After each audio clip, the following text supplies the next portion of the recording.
Geriausias SUV automobilis Lietuvoje. Kurį modelį pasirinkti 2025 metais? SUV – tai automobilio tipas, kuris pastaraisiais metais tapo itin populiarus Lietuvoje. Patogumas, didesnis pravažumas, erdvumas ir saugumas – tai tik kelios priežastys, kodėl lietuviai vis dažniau renkasi būtent SUV modelius. Tačiau koks yra geriausias SUV Lietuvoje 2025 metais? Apžvelkime keletą populiariausių pasirinkimų. Populiariausi SUV modeliai Lietuvoje. Toyota RAV4. Privalumai. Ekonomiškas hibridinis variklis, patikimumas, komfortas. Kodėl lietuviai renkasi? Dėl žemų eksploatacijos kaštų ir ilgaamžiškumo.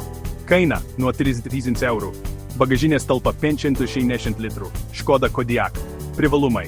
Erdvi salono ir bagažinės erdvė, stipri konstrukcija, DSG pavarų dėžė. Kodėl lietuviai renkasi? Dėl puikaus kainos ir kokybės santykio. Kaina – nuo 30 eurų. Vietų skaičius iki 7. Hyundai Tucson.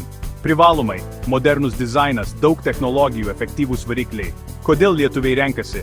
Dėl garantijos ir mažų kuro sąnaudų. Kaina – nuo 30 eurų. Volkswagen Tiguan. Privalumai – aukštos kokybės interjeras, patikimas variklis, geras valdymas. Kodėl lietuviai renkasi? Dėl Vokietijos inžinerijos ir saugumo sistemų. Kaina nuo 36 eurų. Kam svarbu įvertinti renkantis SUV Lietuvoje? Kuro tipas – benzinas, dizelinas ar hibridas. Miesto ar užmiesčio važiavimas. Priklausomai nuo to, gali keistis variklio pasirinkimas. Pravažumas žiemą – SUV su visų varomų ratų sistema gali būti labai naudingas. Bagažinės dydis – šeimoms labai svarbus kriterijus. Išvada – koks SUV geriausias? Toyota RAV4 dažnai laikomas vienu iš geriausių pasirinkimų dėl savo hibridinės technologijos, patikimumo ir vertės išlaikymo. Tačiau Škoda Kodiaq yra puikus pasirinkimas didesnėms šeimoms, o Hyundai Tucson siūlo modernų stilių už prieinamą kainą.